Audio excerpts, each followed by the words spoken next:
ಎಲ್ಲರಿಗೂ ನಮಸ್ಕಾರ ಸ್ನೇಹಿತರೆ. ಜ್ಯೋತಿಷ್ಯ ಶಾಸ್ತ್ರದ ಪ್ರಕಾರ 2026ರ ಮಹಾಶಿವರಾತ್ರಿ ಹಬ್ಬವನ್ನು ಇದೇ ಫೆಬ್ರವರಿ 15ರಂದು ಆಚರಿಸಲಾಗುವುದು. ಈ ದಿನ ಶಿವ ಮತ್ತು ಪಾರ್ವತಿಯವರ ವಿವಾಹವಾಗಿತ್ತು ಎಂದು ಹೇಳಲಾಗುತ್ತದೆ. ಜ್ಯೋತಿಷ್ಯ ಶಾಸ್ತ್ರದ ಪ್ರಕಾರ ಈ ವರ್ಷದ ಮಹಾಶಿವರಾತ್ರಿಯ ಸಂದರ್ಭದಲ್ಲಿ ಅಪರೂಪದ ಸಂಯೋಗವು ರೂಪುಗೊಳ್ಳುತ್ತಿದೆ. ಮಹಾಶಿವರಾತ್ರಿಯಂದು 60 ವರ್ಷಗಳ ನಂತರ ಇದು ಬಹಳ ಅಪರೂಪದ ಸಂಯೋಗವಾಗಿತ್ತು. ಇದರಿಂದಾಗಿ ಎಲ್ಲ ರಾಶಿಗಳ ಮೇಲೆ ಪ್ರಭಾವ ಬೀರುವುದಾದರೂ 3 ರಾಶಿಗೆ ಸೇರಿದ ಜನರು ಇದರಿಂದ ಸಾಕಷ್ಟು ಅದೃಷ್ಟವನ್ನು ಹೊಂದಲಿದ್ದಾರೆ. ಹಾಗಾಗಿ ಮಹಾಶಿವರಾತ್ರಿಯ ಸಂದರ್ಭದಲ್ಲಿ ಯಾವ 3 ರಾಶಿಗೆ ಸೇರಿದ ಜನರು ಅತ್ಯಂತ ಹೆಚ್ಚಿನ ಲಾಭದೊಂದಿಗೆ ಅದೃಷ್ಟದ ಸಂಪೂರ್ಣ ಬೆಂಬಲವನ್ನು ಪಡೆಯಲಿದ್ದಾರೆ ಎಂದು ತಿಳಿದುಕೊಳ್ಳೋಣ ಬನ್ನಿ.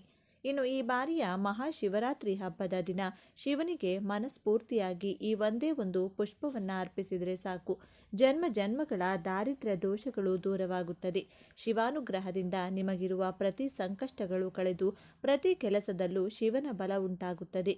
ಮಹಾಶಿವರಾತ್ರಿಯ ದಿನ ಶಿವನಿಗೆ ಯಾವೆಲ್ಲ ಪುಷ್ಪಗಳನ್ನು ಅರ್ಪಿಸಿದರೆ ಯಾವ ಫಲಗಳು ಪ್ರಾಪ್ತಿಯಾಗುತ್ತದೆ, ಯಾವ ಪುಷ್ಪವನ್ನು ಅರ್ಪಿಸುವುದರಿಂದ ತಲೆಮಾರುಗಳು ಕೂತು ತಿನ್ನುವಷ್ಟು ಆಸ್ತಿ ಪ್ರಾಪ್ತಿಯಾಗುತ್ತದೆ ಅಂತ ಇವತ್ತಿನ ಈ ವಿಡಿಯೋದಲ್ಲಿ ಸಂಪೂರ್ಣವಾಗಿ ತಿಳಿಯೋಣ ಬನ್ನಿ. ಅದಕ್ಕೂ ಮುಂಚೆ ನೀವಿನ್ನು ಚಾನಲ್ಗೆ ಸಬ್ಸ್ಕ್ರೈಬ್ ಆಗಿಲ್ಲ ಅಂದರೆ ಈಗಲೇ ಸಬ್ಸ್ಕ್ರೈಬ್ ಆಗಿ, ಹಾಗೆ ವಿಡಿಯೋಗೆ ಲೈಕ್ ಮಾಡಿ, ವಿಡಿಯೋ ಸ್ಕಿಪ್ ಮಾಡದೆ ಕೊನೆ ತನಕ ನೋಡಿ. ಎಲ್ಲರೂ ಭಕ್ತಿಯಿಂದ ಓಂ ನಮಃ ಶಿವಾಯ ಅಂತ ಕಮೆಂಟ್ ಮಾಡಿ. ಮೇಷರಾಶಿ. ಜ್ಯೋತಿಷ್ಯ ಶಾಸ್ತ್ರದ ಪ್ರಕಾರ ಈ ವರ್ಷದ ಮಹಾಶಿವರಾತ್ರಿಯಂದು ರೂಪುಗೊಳ್ಳಲಿರುವ ಅಪರೂಪದ ಸಂಯೋಗದಿಂದಾಗಿ ಮೇಷರಾಶಿಗೆ ಸೇರಿದ ಜನರಿಗೆ ಅತ್ಯಂತ ಶುಭವಾಗಲಿದೆ. ಈ ದಿನ ಮೇಷರಾಶಿಗೆ ಸೇರಿದ ಜನರ ಸುವರ್ಣ ಯುಗ ಪ್ರಾರಂಭವಾಗುವುದು. ಈ ಅವಧಿಯಲ್ಲಿ ಮೇಷರಾಶಿಗೆ ಸೇರಿದ ಜನರ ಪ್ರತಿಯೊಂದು ಆಸೆಗಳು ಪೂರ್ಣಗೊಳ್ಳುವುದು. ಜೊತೆಗೆ ನಿಮಗೆ ಅತ್ಯಂತ ಹೆಚ್ಚಿನ ಧನಾಗಮನದಿಂದ ನಿಮ್ಮ ಧನಸಂಪತ್ತು ವೃದ್ಧಿಯಾಗಲಿದೆ ಮತ್ತು ಖರ್ಚುಗಳ ಮೇಲೆ ನಿಯಂತ್ರಣವನ್ನು ಹೊಂದುವಿರಿ. ಇದರೊಂದಿಗೆ ನಿಮಗೆ ನೀವಂದುಕೊಂಡಂಥ ಕೆಲಸ ದೊರಕುವ ಉತ್ತಮ ಅವಕಾಶಗಳ ಪ್ರಾಪ್ತಿಯಾಗುವುದು. ಈ ಸಮಯದಲ್ಲಿ ನಿಮಗೆ ಉತ್ತಮ ಪದವಿ ದೊರಕುವುದರೊಂದಿಗೆ ನಿಮ್ಮ ಪ್ರತಿಷ್ಠೆಯಲ್ಲಿ ಸಾಕಷ್ಟು ವೃದ್ಧಿಯಾಗಲಿದೆ. ಕೆಲಸದ ಸ್ಥಳದಲ್ಲಿ ಮೇಷರಾಶಿಗೆ ಸೇರಿದ ಜನರ ಕೆಲಸವನ್ನು ಎಲ್ಲರೂ ಸಾಕಷ್ಟು ಹೊಗಳುವ ಸಾಧ್ಯತೆ ಇದೆ. ಈ ರಾಶಿಯನ್ನು ಹೊಂದಿರುವವರು ಸಕಾರಾತ್ಮಕ ಫಲಿತಾಂಶಗಳನ್ನು ಪಡೆಯುತ್ತಾರೆ. ಶಿವನ ಅನುಗ್ರಹದಿಂದ ನಿಮ್ಮ ಹಣಕಾಸಿನ ಸ್ಥಿತಿಯು ಬಲಗೊಳ್ಳಲಿದೆ. ಸಾಮಾಜಿಕ ಸ್ಥಾನಮಾನ ಮತ್ತು ಪ್ರತಿಷ್ಠೆ ಹೆಚ್ಚಾಗುತ್ತದೆ. ನಿಮ್ಮ ಪ್ರಯತ್ನಗಳಲ್ಲಿ ಯಶಸ್ಸನ್ನು ಸಾಧಿಸುವಿರಿ. ನೀವು ಈ ಸಮಯದಲ್ಲಿ ಹೊಸ ಉದ್ಯೋಗ ಅಥವಾ ವ್ಯವಹಾರವನ್ನು ಪ್ರಾರಂಭಿಸಬಹುದು. ನಿಮ್ಮ ಆದಾಯದ ಹೊಸ ಮೂಲಗಳು ಸೃಷ್ಟಿಯಾಗಲಿವೆ. ಮಿಥುನ ರಾಶಿ. ಈ ವರ್ಷದ ಮಹಾಶಿವರಾತ್ರಿಯು ಮಿಥುನ ರಾಶಿಗೆ ಸೇರಿದ ಜನರಿಗೆ ಸಾಕಷ್ಟು ಅದೃಷ್ಟಶಾಲಿಯಾಗಿರುವುದು. ಈ ದಿನ ನಿಮ್ಮ ಆರ್ಥಿಕ ಸ್ಥಿತಿ ಬಹಳಷ್ಟು ಬಲಗೊಳ್ಳಲಿದೆ. ಮಿಥುನ ರಾಶಿಗೆ ಸೇರಿದ ಜನರು ಈ ದಿನ ಹಣಕ್ಕೆ ಸಂಬಂಧಿಸಿದ ಕಾರ್ಯಗಳಲ್ಲಿ ದೊಡ್ಡ ಯಶಸ್ಸನ್ನು ಪಡೆಯುವ ಸಂಭವವಿದೆ. ಸಂಬಂಧಗಳಲ್ಲಿ ಮಾಧುರ್ಯವಿರುವುದು. ಈ ಸಮಯದಲ್ಲಿ ಮಿಥುನ ರಾಶಿಗೆ ಸೇರಿದ ಜನರ ವೈವಾಹಿಕ ಜೀವನವು ಸುಖಮಯವಾಗಿರಲಿದೆ. ಕೆಲಸವನ್ನು ಮಾಡುವ ಈ ರಾಶಿಗೆ ಸೇರಿದ ಜನರ ಗೌರವ ಮತ್ತು ಖ್ಯಾತಿಯಲ್ಲಿ ಇನ್ನಷ್ಟು ವೃದ್ಧಿಯಾಗುವ ಯೋಗವಿದೆ. ವ್ಯಾಪಾರವನ್ನು ಮಾಡುವ ಮಿಥುನ ರಾಶಿಗೆ ಸೇರಿದ ಜನರು ಆರ್ಥಿಕ ಲಾಭವನ್ನು ಗಳಿಸಲು ಉತ್ತಮ ಅವಕಾಶಗಳ ಪ್ರಾಪ್ತಿಯಾಗುವುದು. ಮಿಥುನ ರಾಶಿಗೆ ಸೇರಿದ ಜನರ ಮನೆಯಲ್ಲಿ ತಂದೆ ತಾಯಿಯರ ಸಂಪೂರ್ಣ ಬೆಂಬಲದ ಪ್ರಾಪ್ತಿಯಾಗಲಿದೆ. ಈ ಅವಧಿಯಲ್ಲಿ ನಿಮಗೆ ಆರ್ಥಿಕ ಸಂಕಷ್ಟಗಳಿಂದ ಮುಕ್ತಿ ದೊರಕುವುದು. ಜೊತೆಗೆ ಮಾನಸಿಕವಾಗಿ ನೀವು ಸಾಕಷ್ಟು ಸಂತೋಷ ಸಮೃದ್ಧಿಯನ್ನು ಹೊಂದುವಿರಿ. ಮಹಾಶಿವರಾತ್ರಿಯಂದು ಗ್ರಹಗಳ ಶುಭ ಸಂಯೋಗವು ಈ ರಾಶಿಯವರಿಗೆ ಅನುಕೂಲಕರವಾಗಿರುತ್ತದೆ. ಭೂಮಿ, ಕಟ್ಟಡ ಮತ್ತು ವಾಹನಗಳಿಂದ ನಿಮ್ಮ ಸಂತೋಷ ಹೆಚ್ಚಾಗುವ ಯೋಗವಿದೆ. ಉದ್ಯೋಗಗಳಲ್ಲಿ ಪ್ರಗತಿಯ ಹಾದಿಗಳು ತೆರೆದುಕೊಳ್ಳುತ್ತವೆ.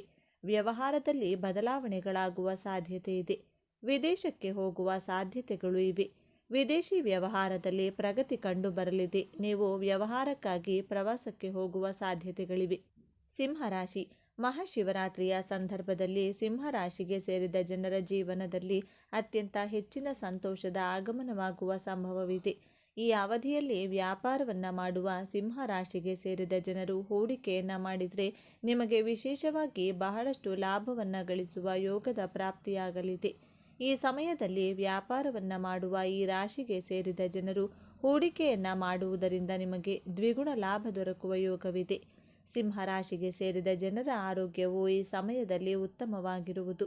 ಬಹಳ ಸಮಯದಿಂದ ನಿಮ್ಮನ್ನು ಕಾಡುತ್ತಿದ್ದಂಥ ವಿವಾದಗಳಿಂದ ಸಿಂಹರಾಶಿಗೆ ಸೇರಿದ ಜನರು ಮುಕ್ತಿಯನ್ನು ಪಡೆಯುವರು. ಈ ಮಹಾಶಿವರಾತ್ರಿಯ ಸಂದರ್ಭದಲ್ಲಿ ತಮ್ಮ ಕಳೆದು ಹೋದ ಹಣವನ್ನು ವಾಪಸ್ಸು ಪಡೆಯುವ ಯೋಗವಿದೆ. ವ್ಯಾಪಾರವನ್ನು ಮಾಡುವ ಸಿಂಹರಾಶಿಗೆ ಸೇರಿದ ಜನರು ತಮ್ಮ ವ್ಯಾಪಾರದಲ್ಲಿ ಆರ್ಥಿಕ ವಿಸ್ತರಣೆಯನ್ನು ಹೊಂದುವ ಸಂಭವವಿದೆ. ಭೂಮಿ ಮತ್ತು ಆಸ್ತಿಗೆ ಸಂಬಂಧಿಸಿದ ಕಾರ್ಯಗಳಲ್ಲಿ ಸಿಂಹರಾಶಿಗೆ ಸೇರಿದ ಜನರಿಗೆ ಅತ್ಯುತ್ತಮವಾದ ಯಶಸ್ಸು ದೊರಕುವ ಯೋಗ ಕೂಡಿ ಬರುವುದು. ಸಿಂಹರಾಶಿಯಲ್ಲಿ ಜನಿಸಿದ ಜನರು ತಮ್ಮ ಉದ್ಯೋಗಗಳಲ್ಲಿ ಬಡ್ತಿಗೆ ಅವಕಾಶಗಳನ್ನು ಹೊಂದಿರುತ್ತಾರೆ. ಇವರು ಅಧಿಕಾರಿಗಳಿಂದ ಬೆಂಬಲವನ್ನು ಪಡೆಯುತ್ತಾರೆ. ಕೆಲವು ವ್ಯಕ್ತಿಗಳು ತಮ್ಮ ಸ್ಥಾನದಲ್ಲಿ ಬದಲಾವಣೆಯನ್ನು ಸಹ ಹೊಂದಬಹುದು. ನಿಮ್ಮ ಹಣಕಾಸಿನ ಪರಿಸ್ಥಿತಿಗಳು ಉತ್ತಮವಾಗಿರುತ್ತವೆ. ಮನಸ್ಸು ಸಂತೋಷದಿಂದ ಕೂಡಿರುತ್ತದೆ. ವೈವಾಹಿಕ ಜೀವನವು ಸುಖಮಯವಾಗಿರುತ್ತದೆ. ಶಿವರಾತ್ರಿ ಎನ್ನುವುದು ಮಹಾಶಿವನಿಗೆ ಬಲು ಪ್ರಿಯವಾದಂತಹ ದಿನ. ಈ ದಿನದಂದು ಈ ಒಂದೇ ಒಂದು ಪುಷ್ಪವನ್ನು ಶಿವನಿಗೆ ಅರ್ಪಿಸಿದರೆ ಎಂಥದ್ದೇ ಸಾಲದ ಸಮಸ್ಯೆ ಇದ್ದರೂ, ಆರ್ಥಿಕ ಸಮಸ್ಯೆಗಳಿದ್ದರೂ ಕೂಡ ಸುಲಭವಾಗಿ ಕಳೆಯುತ್ತದೆ. ಈ ಒಂದು ವಿಶೇಷವಾದ ಪುಷ್ಪ ಯಾವುದೆಂದರೆ ನಾಗಶಿವಲಿಂಗ ಪುಷ್ಪ. ಈ ಒಂದು ಪುಷ್ಪಕ್ಕೆ ಶಿವಕಮಲ, ನಾಗಮಲ್ಲಿ ಹಾಗೂ ಮಲ್ಲಿಕಾರ್ಜುನ ಪುಷ್ಪ ಎಂಬ ಹೆಸರಿನಿಂದಲೂ ಕೂಡ ಕರೆಯಲಾಗುತ್ತದೆ. ಈ ಒಂದು ನಾಗಲಿಂಗ ಪುಷ್ಪವು ಪ್ರಾಚೀನ ಶಿವಾಲಯಗಳಲ್ಲಿನ ಕಾಡಿನ ಪ್ರದೇಶಗಳಲ್ಲಿ ಅಥವಾ ಪವಿತ್ರವಾದ ಸ್ಥಳಗಳಲ್ಲಿ ಕಂಡುಬರುತ್ತದೆ. ಈ ನಾಗಶಿವಲಿಂಗ ಪುಷ್ಪವು ಹೇಗಿರುತ್ತದೆ ಅಂದರೆ, ಶಿವಲಿಂಗದ ಮೇಲೆ ಸರ್ಪವು ಎಡೆಯೆತ್ತಿ ನಿಂತಿರುವ ಹಾಗೆ ಕಾಣಿಸುತ್ತದೆ. ಆದ್ದರಿಂದ ಇದನ್ನು ಶಿವಲಿಂಗ ಪುಷ್ಪ ಅಥವಾ ನಾಗಲಿಂಗ ಪುಷ್ಪ ಎಂದು ಕರೆಯಲಾಗುತ್ತದೆ. ಈ ಬಾರಿ ಶಿವರಾತ್ರಿಯ ದಿನ ಈ ಒಂದೇ ಒಂದು ಶಿವಲಿಂಗ ಪುಷ್ಪವನ್ನು ಶಿವಲಿಂಗದ ಮೇಲಿಟ್ಟು ನಮಸ್ಕಾರವನ್ನು ಮಾಡಿಕೊಂಡ್ರೆ ಜನ್ಮ ಜನ್ಮಗಳ ಪಾಪ ಕರ್ಮಗಳು, ದಾರಿದ್ರ್ಯ ದೋಷಗಳು ನಶಿಸಿ ಹೋಗುತ್ತೆ. ಒಂದು ವೇಳೆ ನಾಗಶಿವಲಿಂಗ ಪುಷ್ಪ ದೊರೆಯಲಿಲ್ಲ ಅನ್ನೋದಾದರೆ ಏನು ಮಾಡಬೇಕು? ಅದಕ್ಕೆ ಪರ್ಯಾಯವಾದಂಥ ಪದ್ಮಪುಷ್ಪ ಅಂದರೆ ಕಮಲದ ಹೂವನ್ನು ಶಿವಲಿಂಗದ ಮೇಲಿಟ್ಟು ನಮಸ್ಕಾರ ಮಾಡಿಕೊಳ್ಬೇಕು. ಹೀಗೆ ನಾಗಶಿವಲಿಂಗ ಪುಷ್ಪ ಅಥವಾ ಪದ್ಮಪುಷ್ಪವನ್ನು ಶಿವನಿಗೆ ಅರ್ಪಿಸುವುದರಿಂದ ಎಂಥದ್ದೇ ಆರ್ಥಿಕ ಸಮಸ್ಯೆಗಳಿದ್ದರೂ ಕೂಡ ಶೀಘ್ರವಾಗಿ ದೂರವಾಗುತ್ತದೆ. ಭೂಮಿ ದೋಷಗಳು ಕಳೆದು ಹೋಗುತ್ತದೆ. ಆಸ್ತಿ ಎನ್ನುವುದು ಪ್ರಾಪ್ತಿಯಾಗುತ್ತದೆ. ಶಿವನ ಬಲ ಸದಾ ನಿಮ್ಮ ಜೊತೆಗಿರುತ್ತದೆ. ಹಾಗೆಯೇ ಯಾರಿಗೆ ಜೀವನದಲ್ಲಿ ಶತ್ರುಗಳ ಬಾಧೆ ಹೆಚ್ಚಾಗಿರುತ್ತೋ ಅಂಥವರು ಶಿವನಿಗೆ ತಪ್ಪದೇ ದಾಸವಾಳ ಪುಷ್ಪವನ್ನು ಅರ್ಪಿಸಬೇಕು. ಇದರಿಂದ ಜೀವನದಲ್ಲಿ ಅನುಭವಿಸುವಂಥ ಸಕಲ ಶತ್ರು ಬಾಧೆಗಳಿಂದ ಸುಲಭವಾಗಿ ಹೊರಬರಬಹುದು. ಆರೋಗ್ಯದ ಸಮಸ್ಯೆಗಳು ಹೆಚ್ಚಾಗಿದ್ದವರು ಕಣಗಲೆ ಪುಷ್ಪವನ್ನು ಶಿವರಾತ್ರಿಯ ದಿನ ಶಿವನಿಗೆ ಅರ್ಪಿಸಿ ನಮಸ್ಕಾರವನ್ನು ಮಾಡಿಕೊಳ್ಬೇಕು. ಹೀಗೆ ಮಾಡುವುದರಿಂದ ಆರೋಗ್ಯವು ಕ್ರಮೇಣ ವೃದ್ಧಿಯಾಗುತ್ತಾ ಹೋಗುತ್ತದೆ. ಇನ್ನು ಕೆಲವರಿಗೆ ಮನಸ್ಸಿನಲ್ಲಿ ಎಷ್ಟೋ ದಿನಗಳಿಂದ ಯಾವುದೋ ಒಂದು ಕೋರಿಕೆ ಇರುತ್ತದೆ. ಆ ಒಂದು ಕೋರಿಕೆಗಳು ಎಷ್ಟೇ ಪ್ರಯತ್ನ ಮಾಡಿದರೂ ಕೂಡ ನೆರವೇರುವುದಿಲ್ಲ. ಅಂಥವರು ಈ ಬಾರಿಯ ಮಹಾಶಿವರಾತ್ರಿಯ ದಿನ ಶಿವನಿಗೆ ತಪ್ಪದೆ ತುಂಬೆ ಪುಷ್ಪವನ್ನು ಭಕ್ತಿಯಿಂದ ಅರ್ಪಿಸಬೇಕು. ಹೀಗೆ ಮಾಡುವುದರಿಂದ ನಿಮ್ಮ ಸಕಲ ಇಷ್ಟಾರ್ಥಗಳು ಅಥವಾ ನಿಮ್ಮ ಬಹುದಿನದ ಕೋರಿಕೆಗಳು ಶಿವನ ಕೃಪೆಯಿಂದ ಶೀಘ್ರವಾಗಿ ನೆರವೇರುತ್ತದೆ. ಇನ್ನು ಮದುವೆ ಭಾಗ್ಯ ಕೂಡಿ ಬಂದಿಲ್ಲ ಅಥವಾ ಇಷ್ಟಪಟ್ಟಂತಹ ವ್ಯಕ್ತಿಯ ಜೊತೆ ಮದುವೆಯಾಗುತ್ತಿಲ್ಲ, ವಯಸ್ಸು ದಾಟಿದರೂ ಮದುವೆಗೆ ಅಡೆತಡೆಗಳು ಹೆಚ್ಚಾಗಿದೆ ಅಂದರೆ ಶಿವರಾತ್ರಿಯ ದಿನ ಶಿವನಿಗೆ ಸಣ್ಣ ಜಾಜಿ ಪುಷ್ಪವನ್ನು ಅರ್ಪಿಸಿ ನಮಸ್ಕಾರವನ್ನು ಮಾಡಿಕೊಳ್ಬೇಕು. ಇದರಿಂದ ಮದುವೆಗೆ ಅಥವಾ ಕಂಕಣಕ್ಕಿರುವಂಥ ಅಡೆತಡೆಗಳು ಸುಲಭವಾಗಿ ದೂರವಾಗುತ್ತದೆ. ಇನ್ನು ಕೆಲವರಿಗೆ ವಾಹನ ಯೋಗ ಅಥವಾ ವಾಹನ ಖರೀದಿ ಮಾಡಲು ಹೆಚ್ಚಿನ ಸಮಸ್ಯೆಗಳು ಕಾಣಿಸಿಕೊಳ್ಳುತ್ತವೆ. ವಾಹನ ಪ್ರಾಪ್ತಿಯಾಗಲು ಶಿವರಾತ್ರಿಯ ದಿನ ಶಿವಲಿಂಗಕ್ಕೆ ಜಾಜಿ ಪುಷ್ಪವನ್ನು ಅರ್ಪಿಸಿ ನಮಸ್ಕಾರವನ್ನು ಮಾಡಿಕೊಳ್ಬೇಕು. ಹೀಗೆ ಮಾಡೋದ್ರಿಂದ ನೂತನ ವಾಹನ ಯೋಗ ಪ್ರಾಪ್ತಿಯಾಗುತ್ತದೆ. ಹಾಗೆಯೇ ಮನಸ್ಸಿನಲ್ಲಿರುವ ಕೋರಿಕೆ ನೆರವೇರುವುದರ ಜೊತೆಗೆ ಹೆಚ್ಚಿನ ಧನಲಾಭ ಉಂಟಾಗಬೇಕು ಅನ್ನೋದಾದರೆ ಮಹಾಶಿವರಾತ್ರಿಯ ದಿನ ಶಿವನಿಗೆ ಗುಲಾಬಿ ಪುಷ್ಪವನ್ನು ಅರ್ಪಿಸಿ ನಮಸ್ಕಾರ ಮಾಡಿಕೊಳ್ಬೇಕು. ಹಾಗೆಯೇ ಆಯಸ್ಸು ಚೆನ್ನಾಗಿರಬೇಕು, ಆರೋಗ್ಯವಂತರಾಗಿ ಜೀವನವನ್ನು ನಡೆಸಬೇಕು ಅನ್ನೋದಾದರೆ ಮಲ್ಲಿಗೆ ಹೂವನ್ನು ಶಿವನಿಗೆ ಸಂಕಲ್ಪಪೂರ್ವಕವಾಗಿ ಅರ್ಪಿಸಿ ನಮಸ್ಕಾರವನ್ನು ಮಾಡಿಕೊಳ್ಬೇಕು. ಪುತ್ರ ಸಂತಾನ ಬೇಕು, ಅಭಿವೃದ್ಧಿಯಾಗಬೇಕು ಅನ್ನೋದಾದರೆ ಮಹಾಶಿವನಿಗೆ ಶಿವರಾತ್ರಿಯ ದಿನ ಉಮ್ಮತ್ತಿ ಗಿಡದ ಪುಷ್ಪವನ್ನು ಅರ್ಪಿಸಿ ನಮಸ್ಕಾರವನ್ನು ಮಾಡಿಕೊಳ್ಬೇಕು. ಈ ಒಂದು ಪುಷ್ಪವನ್ನು ಅರ್ಪಿಸುವುದರಿಂದ ಖಚಿತವಾಗಿ ಪುತ್ರ ಸಂತಾನ ಶಿವಾನುಗ್ರಹದಿಂದ ಪ್ರಾಪ್ತಿಯಾಗುತ್ತದೆ. ಹೀಗೆ ಒಂದೊಂದು ಪುಷ್ಪವನ್ನು ಶಿವನಿಗೆ ಅರ್ಪಿಸುವುದರಿಂದ ಒಂದೊಂದು ಫಲಗಳು ಪ್ರಾಪ್ತಿಯಾಗುತ್ತದೆ. ಆದರೆ ಜನ್ಮ ಜನ್ಮಗಳ ಪಾಪ ನಶಿಸಿ ಹೋಗಿ ತಲೆಮಾರುಗಳು ಕೂತು ತಿನ್ನುವಷ್ಟು ಆಸ್ತಿ ಪ್ರಾಪ್ತಿಯಾಗಬೇಕು ಅನ್ನೋದಾದರೆ, ಧನಲಾಭ ಉಂಟಾಗಬೇಕು ಅನ್ನೋದಾದರೆ ಶಿವನಿಗೆ ತಪ್ಪದೇ ಶಿವರಾತ್ರಿಯ ದಿನ ನಾಗಶಿವಲಿಂಗ ಪುಷ್ಪವನ್ನು ಅರ್ಪಿಸಬೇಕಾಗುತ್ತದೆ. ನಾಗಶಿವಲಿಂಗ ಪುಷ್ಪ ದೊರೆಯಲಿಲ್ಲ ಅಂದಾಗ ಮಾತ್ರ ಕಮಲದ ಹೂವನ್ನು ಶಿವನಿಗೆ ಅರ್ಪಿಸಿ ವಿಶೇಷವಾಗಿ ನಮಸ್ಕಾರ ಮಾಡಿಕೊಳ್ಬೇಕು. ಇದರಿಂದ ಅಷ್ಟೈಶ್ವರ್ಯದ ಜೊತೆಗೆ ಶಿವಾನುಗ್ರಹ ಬಹಳ ಸುಲಭವಾಗಿ ಪ್ರಾಪ್ತಿಯಾಗುತ್ತದೆ. ಇಂತಹ ಪುಷ್ಪಗಳ ಬಗೆಗಿನ ಶಿವರಾತ್ರಿಯ ಬಗೆಗಿನ ಈ ಮಾಹಿತಿ ನಿಮಗೆ ಇಷ್ಟ ಆದರೆ ಓಂ ನಮಃ ಶಿವಾಯ ಅಂತ ಕಮೆಂಟ್ ಮಾಡಿ. ಈ ದಿನ ಮನೆಯ ಬಾಗಿಲಿಗೆ ಈ ವಸ್ತು ಕಟ್ಟಿದರೆ ನಿರಂತರವಾಗಿ ಮನೆಗೆ ಹಣ ಬರ್ತಾನೆ ಇರುತ್ತದೆ. ಮನೆಯಲ್ಲಿದ್ದ ಎಲ್ಲ ನೆಗೆಟಿವ್ ಎನರ್ಜಿ, ಮಾಟಮಂತ್ರ ದೋಷಗಳು ತೊಲಗಿ ಅದೃಷ್ಟ ಮನೆಗೆ ಪ್ರಾಪ್ತಿಯಾಗಿ ದೇವತೆಗಳ ರಕ್ಷಣೆ ಮನೆಗೆ ಲಭಿಸಲು ಈ ದಿನ ಪಾಲಿಸಬೇಕಾದ ತಂತ್ರಗಳೇನು, ನಿಯಮಗಳೇನು ಅಂತ ಇವತ್ತಿನ ಈ ವಿಡಿಯೋದಲ್ಲಿ ಸಂಪೂರ್ಣವಾಗಿ ತಿಳಿಸಿಕೊಡ್ತೀವಿ ಬನ್ನಿ. ಇನ್ನು ಈ ಒಂದು ಬೇರನ್ನು ನಿಮ್ಮ ಮನೆಗೆ ತಂದರೆ ಪಿತೃಶಾಂತಿಯಾಗುತ್ತದೆ. ಮನೆಯಲ್ಲಿ ಪಿತೃದೋಷ ಇದ್ದರೆ, ಕುಟುಂಬಕ್ಕೆ ಪಿತೃಶಾಪ ಇದ್ದರೆ ಯಾವೆಲ್ಲ ಸೂಚನೆಗಳು ಸಿಗುತ್ತವೆ, ಈ ಮಾಸದಲ್ಲಿ ಯಾವ 4 ರೂಪಗಳಲ್ಲಿ ಪಿತೃಗಳು ನಿಮಗೆ ಕಾಣಿಸಿಕೊಳ್ಳುತ್ತಾರೆಂದು ಇವತ್ತಿನ ಈ ವಿಡಿಯೋದಲ್ಲಿ ಸಂಪೂರ್ಣವಾಗಿ ತಿಳಿಸಿಕೊಡ್ತೀವಿ ಬನ್ನಿ. ಅದಕ್ಕೂ ಮುನ್ನ ನೀವಿನ್ನೂ ಚಾನಲ್ಗೆ ಸಬ್ಸ್ಕ್ರೈಬ್ ಆಗಿಲ್ಲ ಅಂದರೆ ಈಗಲೇ ಸಬ್ಸ್ಕ್ರೈಬ್ ಆಗಿ, ಹಾಗೆ ವಿಡಿಯೋಗೆ ಲೈಕ್ ಮಾಡಿ, ವಿಡಿಯೋ ಸ್ಕಿಪ್ ಮಾಡದೆ ಕೊನೆ ತನಕ ನೋಡಿ. ಎಲ್ಲರೂ ಭಕ್ತಿಯಿಂದ ಓಂ ಶ್ರೀ ಮಹಾಲಕ್ಷ್ಮಿ ನಮಃ ಅಂತ ಕಮೆಂಟ್ ಮಾಡಿ.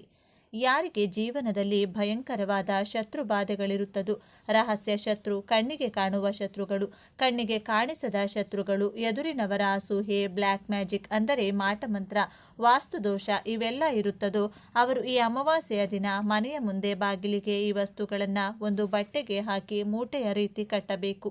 ನಿಮ್ಮ ಮನೆಯ ಬಾಗಿಲಿಗೆ ಕಟ್ಟಬೇಕಾದಂಥ ವಸ್ತುಗಳು ಯಾವುವೆಂದರೆ, ಒಂದು ದೊಡ್ಡ ಕೆಂಪು ಬಣ್ಣದ ಬಟ್ಟೆಯನ್ನು ತೆಗೆದುಕೊಂಡು ಆ ಬಟ್ಟೆಗೆ ಪೂರ್ಣ ಫಲ ಅಂದರೆ ಒಂದು ಸಿಪ್ಪೆ ತೆಗೆಯದ ತೆಂಗಿನಕಾಯಿ, ನಿಮ್ಮ ಕೈಮುಷ್ಟಿಯಷ್ಟು ನವಧಾನ್ಯಗಳು, ಸ್ವಲ್ಪ ಅರಿಶಿನ ಹಾಗೂ ಕುಂಕುಮ, ಚಿಕ್ಕ ಕಬ್ಬಿಣದ ತುಂಡು, ಚಿಕ್ಕ ಆಲಂ ತುಂಡು ಅಥವಾ ಸ್ಫಟಿಕ ಕಲ್ಲಿನ ತುಂಡು, 11 ಅಡಿಕೆ ಚೂರು, 11 ಕಾಳು ಮೆಣಸು ಇವೆಲ್ಲವನ್ನ ಒಂದು ಕೆಂಪು ವಸ್ತ್ರದಲ್ಲಿ ಮೂಟೆಯ ರೀತಿ ಮೂಟೆ ಗಂಟನ್ನು ಹಾಕಿ ಕಟ್ಟಬೇಕು. ನಂತರ ಮನೆಯ ಮುಂದೆ ಬಾಗಿಲಿನ ಮೇಲ್ಭಾಗದಲ್ಲಿ ಕಟ್ಟಬೇಕು. 6 ತಿಂಗಳುಗಳ ಕಾಲ ಈ ಮೂಟೆಯು ನಿಮ್ಮ ಮನೆಯ ಬಾಗಿಲಿನಲ್ಲಿರಬೇಕು. 6 ತಿಂಗಳ ನಂತರ ಹರಿಯುವ ನೀರಿನಲ್ಲಿ ಈ ಮೂಟೆಯನ್ನು ಬಿಡಬಹುದು ಅಥವಾ ದೊಡ್ಡ ದೊಡ್ಡ ಮರದ ಬುಡದ ಕೆಳಗೆ ಇಟ್ಟು ಬರಬಹುದು. ಈ ದಿನದಂದು ಅನ್ನದಾನ ಮಾಡಿದರೆ ತುಂಬ ಉತ್ತಮ. ವಸ್ತ್ರದಾನ ಮಾಡಿದರೆ ಸಮಸ್ತ ದೋಷಗಳು ದೂರವಾಗುತ್ತವೆ. ನವಧಾನ್ಯಗಳನ್ನು ದಕ್ಷಿಣೆಯ ಸಮೇತ ಬ್ರಾಹ್ಮಣರಿಗೆ ದಾನ ಮಾಡಿದರೆ ಪಾಪಗಳು ನಶಿಸಿ ಅದೃಷ್ಟ ಪ್ರಾಪ್ತಿಯಾಗುತ್ತದೆ. ಈ ದಿನ ಭೂಮಿಗೆ ಸಂಬಂಧಪಟ್ಟಂಥ ಆಸ್ತಿ ವಿಚಾರಕ್ಕೆ ಸಂಬಂಧಪಟ್ಟಂಥ ಸಮಸ್ಯೆಗಳಿದ್ರೆ, ಮನೆ ಕಟ್ಟಿಸಲು ಸಾಲ ಸಿಗಬೇಕೆಂದರೆ, ಮನೆ ಭೂಮಿ ಮಾರಾಟ ಮಾಡಲು ಆಗುತ್ತಿಲ್ಲವೆಂದರೆ ತ್ರಿಭುಜ ದೀಪವನ್ನು ಮನೆಯಲ್ಲಿ ಬೆಳಗಿಸಬೇಕು. ನಿಮ್ಮ ಮನೆಯ ದಕ್ಷಿಣ ದಿಕ್ಕಿನಲ್ಲಿ ಒಂದು ಮನೆಯ ಮೇಲೆ ಅಕ್ಕಿ ಹಿಟ್ಟಿನಿಂದ ತ್ರಿಭುಜದ ಆಕಾರ ಬರೆದು ಅದರ ಮಧ್ಯಭಾಗದಲ್ಲಿ ಒಂದು ಮಣ್ಣಿನ ದೀಪವನ್ನು ಇಟ್ಟು 9 ಕೆಂಪು ಬಣ್ಣದ ಬತ್ತಿಗಳನ್ನು ಹಾಕಿ ಎಳ್ಳೆಣ್ಣೆಯನ್ನು ಬಳಸಿ ದೀಪಾರಾಧನೆಯನ್ನು ಮಾಡಿಕೊಳ್ಳಬೇಕು. 9 ಬತ್ತಿಗಳು ದಕ್ಷಿಣ ದಿಕ್ಕಿಗೆ ನೋಡುವಂತೆ ದೀಪವನ್ನು ಬೆಳಗಿಸಬೇಕು. ಇದರಿಂದ ಭೂಲಾಭ, ಆಸ್ತಿ ಲಾಭ, ಬ್ಯಾಂಕ್ ಸಾಲಗಳು ಸಿಗುತ್ತವೆ. ಮನೆ ಕಟ್ಟಿಸುವಂಥ ಕನಸು ನನಸಾಗಲು ಹಣ ಹೊಂದಾಣಿಕೆಯಾಗುತ್ತದೆ. ಇನ್ನು ದೇವರಿಗೆ ಪೂಜೆ ಮಾಡದಿದ್ದರೆ, ದೇವರನ್ನು ಸ್ಮರಿಸುವುದನ್ನು ಮಾಡದಿದ್ದರೆ ದೇವರು ಎಂದಿಗೂ ಕೂಡ ಕೋಪಿಸಿಕೊಳ್ಳುವುದಿಲ್ಲ. ಆದರೆ ಪಿತೃಗಳ ಸ್ಮರಣೆ, ಅವರ ಕಾರ್ಯಗಳನ್ನು ಮಾಡದಿದ್ದರೆ ಪಿತೃಗಳು ಉಚಿತವಾಗಿ ಕೋಪಿಸಿಕೊಳ್ಳುತ್ತಾರೆ. ಪಿತೃದೋಷಗಳು ಇದರಿಂದ ಉಂಟಾಗುತ್ತದೆ. ಎಷ್ಟೋ ಕುಟುಂಬಗಳು ತಮ್ಮ ಮನಸ್ಸಿನಲ್ಲಿಯೇ, ಹೌದು, ನಾವು ಪಿತೃಗಳ ಕಾರ್ಯವನ್ನು ಆಗಿನಿಂದಲೂ ಸರಿಯಾಗಿ ಮಾಡಿಕೊಂಡು ಬಂದಿಲ್ಲ, ಆದರೆ ಈ ರೀತಿಯ ಕಷ್ಟವನ್ನು ನಾವು ನೋಡ್ತಾ ಇದ್ದೀವಿ ಅಂದುಕೊಳ್ಳುತ್ತಾರೆ. ಯಾರ ಕುಟುಂಬದಲ್ಲಿ ಈ ರೀತಿಯ ಸಂಕೇತಗಳು, ಸೂಚನೆಗಳು ಕಾಣಿಸಿಕೊಳ್ಳುತ್ತದೋ ಅಲ್ಲಿ ಖಚಿತವಾಗಿ ಪಿತೃಶಾಪ, ಪಿತೃದೋಷ ಇದೆ ಎಂದು ಅರ್ಥ ಮಾಡಿಕೊಳ್ಳಬೇಕು. ಯಾರ ಮನೆಯಲ್ಲಿ ಪಿತೃಶಾಪ, ಪಿತೃದೋಷ, ಪಿತೃಗಳ ಕೋಪ ಹೆಚ್ಚಾಗಿರುತ್ತದೋ ಆ ಮನೆಯ ಸದಸ್ಯರು ಎಷ್ಟೇ ನೆಮ್ಮದಿಯಾಗಿ ಜೀವನ ನಡೆಸಬೇಕು, ಎಲ್ಲ ಕಡೆಯಿಂದ ನೆಮ್ಮದಿ ಬೇಕು ಅಂತ ಬಯಸುತ್ತಾರೋ ಅವರಿಗೆ ನೆಮ್ಮದಿ ಅನ್ನೋದೇ ಪ್ರಾಪ್ತಿಯಾಗುವುದಿಲ್ಲ. ಸದಾ ಕೆಟ್ಟ ಕನಸುಗಳು, ಸದಾ ಪಿತೃಗಳು ಕನಸಿನಲ್ಲಿ ಕಾಣಿಸಿಕೊಳ್ಳುವುದು, ಪಿತೃಗಳು ನೆನಪು ಬಂದರೂ ಅದನ್ನು ಲೆಕ್ಕಿಸದೆ ಜೀವನ ನಡೆಸುವುದು, ಮಾಡಲು ಹೋದಾಗ ಪದೇ ಪದೇ ಅಪಘಾತಗಳು ಆಗುವಂಥದ್ದು, ಇದ್ದಕ್ಕಿದ್ದಂತೆ ಊಹಿಸಿದ ರೀತಿಯಲ್ಲಿ ದೇಹಕ್ಕೆ ನಿರಂತರವಾಗಿ ಪೆಟ್ಟುಗಳಾಗುವುದು. ಇದರ ಜೊತೆಗೆ ಒಂದು ವಂಶ ಎಂದರೆ ನಾನಾ ಕುಟುಂಬಗಳು ಅದರಲ್ಲಿ ಇರುತ್ತದೆ. ಆದರೆ ಕೆಲವು ಕುಟುಂಬಗಳು ಮಾತ್ರ ಶ್ರೀಮಂತಿಕೆಯನ್ನು ಪಡೆದು ಉಳಿದ ಕುಟುಂಬಗಳು ಕಷ್ಟದಲ್ಲಿಯೇ, ಬಡತನದಲ್ಲಿಯೇ ಇರುತ್ತದೆ. ಇದಕ್ಕೆ ಕಾರಣ ಪಿತೃದೋಷವಾಗಿರುತ್ತದೆ. ಪಿತೃಶಾಪಕ್ಕೆ ಗುರಿಯಾದ ಕುಟುಂಬದ ಹಳೆ ಮನೆತನ ಎಷ್ಟೇ ಶ್ರೀಮಂತಿಕೆಯಿಂದ ಬದುಕಿ ಬಾಳಿದರೂ ಕೂಡ ಈ ಕುಟುಂಬಕ್ಕೆ ಶ್ರೀಮಂತಿಕೆ ಪ್ರಾಪ್ತಿಯಾಗಿರುವುದಿಲ್ಲ. ಶ್ರೀಮಂತಿಕೆ ಎನ್ನುವುದು ಕೇವಲ ಕನಸಾಗಿಯೇ ಉಳಿದು ಬಿಡುತ್ತದೆ. ಮನೆಯಲ್ಲಿ ಸದಾ ಜಗಳಗಳು. ತಂದೆ ತಾಯಿಯರನ್ನ ಕಂಡ್ರೆ ಮಕ್ಕಳಿಗಾಗುವುದಿಲ್ಲ, ಮಕ್ಕಳನ್ನ ಕಂಡ್ರೆ ತಂದೆ ತಾಯಿಯರಿಗೆ ಆಗುವುದಿಲ್ಲ. ಹೆಂಡತಿ ಮಕ್ಕಳು ಅಣ್ಣ ತಮ್ಮ ಎಲ್ಲರೂ ಕೂಡ ಒಬ್ಬರ ಮುಖ ಒಬ್ಬರು ನೋಡದೆ ಸದಾ ಕೋಪದಿಂದಲೇ ಜೀವನ ನಡೆಸುತ್ತಾರೆ. ಇನ್ನು ಈ ಪಿತೃಶಾಪ ಪಿತೃದೋಷ ಇದ್ದ ಕುಟುಂಬಕ್ಕೆ ಅಥವಾ ಮನೆಗೆ ಮನೆದೇವರ ಅನುಗ್ರಹ ಇರೋದಿಲ್ಲ. ಇದರಿಂದ ನಿತ್ಯ ಜೀವನದಲ್ಲಿ ನಾನಾ ರೀತಿಯಾದ ಸಮಸ್ಯೆಗಳು ಉಂಟಾಗ್ತಾ ಇರುತ್ತೆ. ಇದರ ಜೊತೆಗೆ ಹಣದ ಸಮಸ್ಯೆ, ಸಂಪತ್ತು ನಶಿಸಿ ಹೋಗುವುದು, ಸಂಪಾದನೆ ಮಾಡಿದ ಉಳಿಸಿದ ಹಣ ಕ್ರಮೇಣ ಖಾಲಿಯಾಗುವುದು, ಸಂಪತ್ತು ಹಣ ಐಶ್ವರ್ಯ ಎಲ್ಲವೂ ಒಂದೇ ಕಡೆಯಿಂದ ಕ್ಷೀಣಿಸುವುದು ಆಗ್ತಾ ಇರುತ್ತೆ. ಇನ್ನು ಪಿತೃಗಳ ಕೋಪಕ್ಕೆ ಶಾಪಕ್ಕೆ ಗುರಿಯಾದ ವ್ಯಕ್ತಿಗೆ ಹುಟ್ಟುವಂಥ ಮಕ್ಕಳು ವಿಕಲಚೇತನರಾಗಿ ಹುಟ್ಟುತ್ತಾರೆ, ಅಥವಾ ಗುಣಗಳು ಇಲ್ಲದ ಮಕ್ಕಳು ಗುಣಹೀನ ಮಕ್ಕಳು ಜನಿಸುತ್ತಾರೆ, ಅಥವಾ ಹುಟ್ಟುವ ಮಕ್ಕಳು ಉಳಿಯುವುದಿಲ್ಲ. ಮಕ್ಕಳ ಸಾವು ಬೇಗನೆ ಆಗಿಬಿಡುತ್ತದೆ. ಈ ರೀತಿಯಾದಂತಹ ಸಮಸ್ಯೆಗಳು ಇದ್ದಾಗ ಒಂದು ವಿಶೇಷ ಬೇರನ್ನ ಮನೆಗೆ ತಂದು ಇಡಬೇಕು. ತಾಳೆ ಮರದ ಬೇರನ್ನ ಈ ದಿನ ಮನೆಗೆ ತಂದು ನಿಮ್ಮ ಮನೆಯ ದೇವರ ಕೋಣೆಯಲ್ಲಿಟ್ಟು ಪೂಜಿಸುತ್ತಾ ಬರಬೇಕು. ನೀವು ತಂದಂತಹ ದಿನ ಒಂದು ಸಲ ಪಿತೃಗಳ ಹೆಸರನ್ನ ಹೇಳಿ ಈ ಬೇರಿಗೆ ಪೂಜೆಯನ್ನ ಮಾಡಬೇಕು. ನಂತರ ಬರುವ ಯಾವುದೇ ಅಮಾವಾಸ್ಯೆಯ ದಿನವಾದರೂ ಆ ಬೇರುಗಳಿಗೆ ವಿಶೇಷವಾಗಿ ಪೂಜಿಸುತ್ತಾ ಪಿತೃಗಳನ್ನು ಸ್ಮರಿಸಿಕೊಳ್ಳಬೇಕು. ಇದರಿಂದ ಪಿತೃಗಳ ಕೋಪ ತಾಪ ಕಡಿಮೆಯಾಗುತ್ತದೆ. ಆಗಾಗ ಆಲದ ಮರದ ಬಳಿ ಹೋಗಿ, ಅರಳಿ ಮರದ ಬಳಿ ಹೋಗಿ ಪಿತೃಗಳ ಹೆಸರನ್ನ ಹೇಳಿ ನೀರನ್ನ ಮರಕ್ಕೆ ಹಾಕಿ ಬನ್ನಿ. ತಾಳೆ ಮರದ ಬೇರು, ಆ ಬೇರನ್ನ ಸಂಗ್ರಹಿಸಿ ಮನೆಗೆ ತಂದು ಪೂಜೆ ಮಾಡಲು ಪ್ರಾರಂಭಿಸಿ. ಈ ಮರದ ಬೇರು ಸಿಗೋದಿಲ್ಲ ಅಂದರೆ ಪೂಜಾ ಸಾಮಗ್ರಿಗಳು ಸಿಗುವಂಥ ಅಂಗಡಿಯಲ್ಲಿ ಕೇಳಿದರೆ ಈ ಬೇರನ್ನ ತರಿಸಿಕೊಡುತ್ತಾರೆ. ಪಿತೃಶಾಪಕ್ಕೆ ಗುರಿಯಾದ ಮನೆಯ ಸದಸ್ಯರು ಯಾವುದೇ ಕೆಲಸಕ್ಕೆ ಕೈ ಹಾಕಿದರೂ ಕೂಡ ಒಂದು ಕೆಲಸದಲ್ಲೂ ಕೂಡ ಯಶಸ್ಸು ಸಿಗೋದಿಲ್ಲ. ಒಂದಾದರ ಮೇಲೊಂದು ನಷ್ಟ, ಕಾರ್ಯ ಅಡೆತಡೆ, ಮಾನಸಿಕ ಚಿಂತೆಗಳು ಹೆಚ್ಚಾಗಿರುತ್ತವೆ. ವ್ಯವಹಾರಗಳಲ್ಲಿ ಸದಾ ನಷ್ಟ, ಒಬ್ಬರಲ್ಲ ಒಬ್ಬರಿಂದ ಮೋಸ ಆಗುವಂಥದ್ದು, ಹೀಗೆ ನಾನಾ ಕಡೆಯಿಂದ ಬರೀ ಕಷ್ಟಗಳೇ ಎದುರಾಗುತ್ತವೆ. ಇವೆಲ್ಲವೂ ಪಿತೃಗಳು ನಮಗೆ ನೀಡುವಂತಹ ಎಚ್ಚರಿಕೆಯಾಗಿರುತ್ತದೆ. ಇನ್ನು ಪಿತೃಶಾಪ ದೋಷ ಇದ್ದವರಿಗೆ ಆ ಕುಟುಂಬದಲ್ಲಿ ಯಾರಿಗಾದರೂ ದೀರ್ಘಕಾಲದ ಅನಾರೋಗ್ಯ ಇದ್ದೇ ಇರುತ್ತದೆ. ಎಷ್ಟೇ ಆಸ್ಪತ್ರೆ ಸುತ್ತಿದ್ರೂ ಕೂಡ, ಎಷ್ಟೇ ದೇವಸ್ಥಾನ ಪೂಜೆ ಪುನಸ್ಕಾರ ಮಾಡಿದ್ರೂ ಕೂಡ ಆ ಅನಾರೋಗ್ಯದ ಕಷ್ಟ ದೂರವಾಗುವುದಿಲ್ಲ. ಇದರ ಜೊತೆಗೆ ಮನೆಯಲ್ಲಿ ಶುಭ ಕಾರ್ಯಗಳು ನಡೆಯುವುದಿಲ್ಲ. ವಿವಾಹ, ಕಂಕಣ, ಶುಭ ಸುದ್ದಿ ಈ ಮನೆಯಿಂದ ಕೇಳಿ ಬರುವುದಿಲ್ಲ. ವಯಸ್ಸು 30ರಿಂದ 40 ಆಗಿದ್ದರೂ ಕೂಡ ಮದುವೆ ಭಾಗ್ಯ ಕೂಡಿ ಬರ್ತಿರುವುದಿಲ್ಲ. ಅಕಸ್ಮಾತ್ತಾಗಿ ಮದುವೆ ಆದರೂ ಕೂಡ ವಿಚ್ಛೇದನ ಆಗುತ್ತದೆ. ಪತಿ ಪತ್ನಿ ದೂರ ಆಗುವಂತಹ ಸಂದರ್ಭಗಳು ಎದುರಾಗುತ್ತವೆ.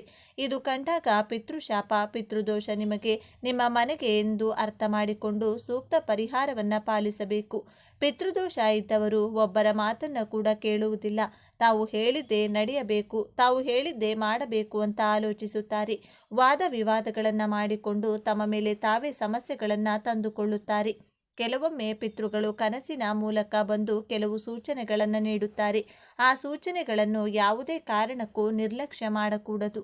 ಈ ಸಮಸ್ಯೆಗಳಿಗೆಲ್ಲ ಅತಿ ಮುಖ್ಯವಾದ ಕಾರಣ ಏನೆಂದರೆ, ಪಿತೃಗಳು ಹಿರಿಯರು ಬದುಕಿದ್ದಾಗ ಅವರನ್ನು ಚೆನ್ನಾಗಿ ನೋಡಿಕೊಳ್ಳದೆ, ಅವರ ಮಾತನ್ನ ಕೇಳದೆ, ಅವರನ್ನು ಗೌರವಿಸದೆ ಜೀವಿಸುವುದು. ಅವರು ಸತ್ತ ನಂತರವೂ ಅವರನ್ನು ಮರೆಯುವುದು. ಮುಂದಿನ ಪೀಳಿಗೆಗೆ ಅವರ ಹೆಸರನ್ನು ತಿಳಿಸದೆ, ಅವರನ್ನು ಸ್ಮರಿಸದೆ ಜೀವಿಸುವುದು. ಪಿತೃಗಳ ಕಾರ್ಯ, ಶಾಂತಿ, ಶ್ರಾದ್ದಗಳನ್ನು ಮಾಡದೇ ಇರುವುದು. ಪಿತೃ ಕಾರ್ಯಗಳನ್ನು ಮಾಡದೆ ವಿವಿಧ ಕಾರ್ಯಗಳನ್ನು ಮಾಡಲು ಮುಂದಾಗುವುದು. ಇನ್ನು ಅತಿ ಮುಖ್ಯವಾಗಿ ಬೇವಿನ ಮರ, ಅರಳಿ ಮರವನ್ನು ಕತ್ತರಿಸುವುದು ಕೂಡ ಮಹಾಪಾಪ. ಸರ್ಪಗಳನ್ನು ಕೊಲ್ಲುವುದು, ಸರ್ಪಗಳನ್ನು ಕೊಲ್ಲಲು ಸಹಾಯ ಮಾಡುವುದು ಕೂಡ ಪಿತೃಶಾಪ, ಪಿತೃಕೋಪಕ್ಕೆ ಕಾರಣವಾಗುತ್ತದೆ. ಇದಕ್ಕೆಲ್ಲ ಪರಿಹಾರ ಏನು ಗುರುಗಳೇ? ಹೇಗೆ ಈ ಪಿತೃದೋಷದಿಂದ ಮುಕ್ತರಾಗುವುದು? ಪಿತೃಗಳ ಸ್ಮರಣೆ ಮರೆಯದೆ ಮಾಡಿ. ಪ್ರತಿ ಅಮಾವಾಸ್ಯೆಯ ದಿನ ಪಿತೃಗಳಿಗೆ ಅನ್ನವನ್ನು ಇಡಿ. ಪಿತೃಗಳ ಹೆಸರಲ್ಲಿ ಅನ್ನದಾನ, ವಸ್ತ್ರದಾನವನ್ನು ಮಾಡ್ತಾ ಬನ್ನಿ. ಇರುವೆಗಳಿಗೆ, ಮೀನುಗಳಿಗೆ, ಅರಳಿ ಮರಕ್ಕೆ, ಕಾಗೆಗಳಿಗೆ, ಪಕ್ಷಿ ಪ್ರಾಣಿ ಸಂಕುಲಕ್ಕೆ ಆಹಾರವನ್ನು ನೀಡ್ತಾ ಬನ್ನಿ. ಇನ್ನು ಕೊನೆಯದಾಗಿ ಬಡವರ ಸೇವೆ ಮಾಡುವುದು, ಪಿತೃಗಳಿಗೆ ತರ್ಪಣ ನೀಡುವುದು. ಮನೆಯ ಸದಸ್ಯರ ಬಳಿ ಸಮ ಪ್ರಮಾಣದಲ್ಲಿ ನಾಣ್ಯಗಳನ್ನು ಸಂಗ್ರಹಿಸಿ ಯಾವುದಾದರೂ ದೇಗುಲಕ್ಕೆ, ಹುಂಡಿಗೆ ಆ ನಾಣ್ಯಗಳನ್ನು ಅರ್ಪಿಸಿದರೂ ಕೂಡ ಪಿತೃಗಳ ಕೃಪೆಗೆ ಪಾತ್ರರಾಗಬಹುದು. ಆದರೆ ಒಂದೊಂದು ನಾಣ್ಯ ಸಂಗ್ರಹಿಸುವಾಗ ಪಿತೃಗಳನ್ನು ಹೆಸರನ್ನು ಹೇಳಿ ಸ್ಮರಿಸಬೇಕು. ಇನ್ನು ಈ ಸಮಯದಲ್ಲಿ ಭೂಲೋಕದಲ್ಲಿ ನಮ್ಮ ಪೂರ್ವಿಕರು ಸಂಚರಿಸುತ್ತಾರೆ. ನಮ್ಮ ಮನೆ ಸುತ್ತಮುತ್ತ ನಾನಾ ರೂಪದಲ್ಲಿ ನಮಗೆ ಕಾಣಿಸಿಕೊಳ್ಳುತ್ತಾರೆ. ಶ್ವಾನಗಳ ಮೂಲಕ, ಗೋವಿನ ಮೂಲಕ, ಕಾಗೆಗಳ ರೂಪದಲ್ಲಿ, ವಯಸ್ಸಾದ ಹಿರಿಯರ ನಿರ್ಗತಿಕರ ರೂಪದಲ್ಲಿ ನಮ್ಮನ್ನು ಮಾತನಾಡಿಸಲು ಪ್ರಯತ್ನ ಮಾಡುತ್ತಾರೆ. ಆಗ ತಪ್ಪದೆ ನಿಮ್ಮ ಕೈಯಿಂದ ಆಹಾರವನ್ನು ಕೊಟ್ಟು ಸತ್ಕರಿಸಬೇಕು. ಮನೆಗೆ ಈ ಸಮಯದಲ್ಲಿ ಬಂದ ಯಾರನ್ನೂ ಕೂಡ ಅವಮಾನಿಸಬಾರದು.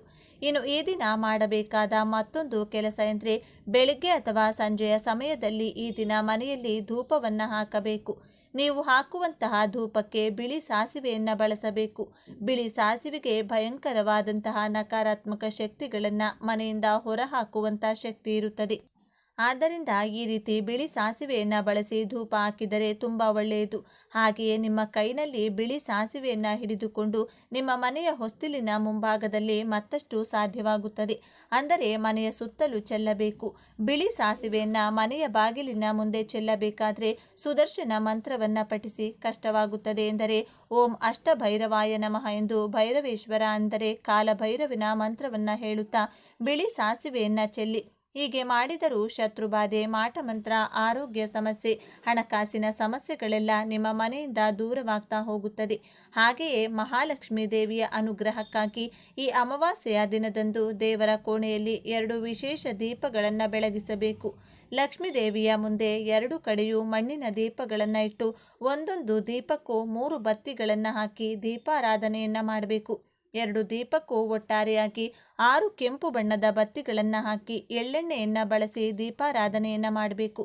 2 ಬತ್ತಿಗಳನ್ನು 1 ಬತ್ತಿ ಮಾಡಿ ಒಟ್ಟು 6 ಬತ್ತಿಗಳನ್ನು ತಯಾರಿಸಿ ಕುಂಕುಮದ ನೀರಿನಲ್ಲಿ ನೆನೆಸಿ ನಂತರ ಒಣಗಿಸಿ ದೀಪಕ್ಕೆ ಬಳಸಬಹುದು. ಅಥವಾ ಪೂಜಾ ಸಾಮಗ್ರಿಗಳ ಅಂಗಡಿಗಳಲ್ಲಿ ನೇರವಾಗಿ ಕೆಂಪು ಬತ್ತಿಗಳನ್ನು ತಂದು ನಿಮ್ಮ ಮನೆಯಲ್ಲಿ ದೀಪಾರಾಧನೆಗೆ ಬಳಸಬಹುದು. ನೀವು ದೀಪಕ್ಕೆ ಹಾಕುವ ಬತ್ತಿಗಳಲ್ಲಿ ಒಂದು ಬತ್ತಿಯು ಪೂರ್ವ ದಿಕ್ಕು, ಇನ್ನೊಂದು ಉತ್ತರ ದಿಕ್ಕು, ಮತ್ತೊಂದು ಈಶಾನ್ಯ ದಿಕ್ಕು ನೋಡುವಂತೆ ಇಡಬೇಕು. ಆಗಿನಿಂದ ಮಾಡಿದ ಸಿಹಿಯ ನೈವೇದ್ಯ ಮಾಡಿ ದೇವಿಗೆ ಪೂಜಿಸಬೇಕು. ನಂತರ ಓಂ ಶ್ರೀ ಮಹಾಲಕ್ಷ್ಮೀ ನಮಃ ಎಂದು 108 ಬಾರಿ ಹೇಳಿಕೊಂಡ್ರೆ ಗೆಜ್ಜೆ ಸಪ್ಪಳವನ್ನು ಮಾಡುತ್ತಾ ಮಹಾಲಕ್ಷ್ಮೀ ದೇವಿಯು ಮನೆಗೆ ಪ್ರವೇಶ ಮಾಡುತ್ತಾಳೆ. ಮನೆಯಲ್ಲಿನ ಎಲ್ಲ ಕಷ್ಟ ಕಳೆದು ಆಯಸ್ಸು, ಆರೋಗ್ಯ, ಯಶಸ್ಸು ಕೊಟ್ಟು ಅನುಗ್ರಹಿಸುತ್ತಾಳೆ. ನೋಡಿದ್ರಲ್ಲ, ಈ ದಿನ ಯಾವೆಲ್ಲ ವಿಧಿವಿಧಾನಗಳನ್ನು ಪಾಲಿಸಬೇಕು ಅಂತ ಇವತ್ತಿನ ಈ ವಿಡಿಯೋದಲ್ಲಿ ತಿಳಿಸಿಕೊಟ್ಟಿದ್ದೇವೆ.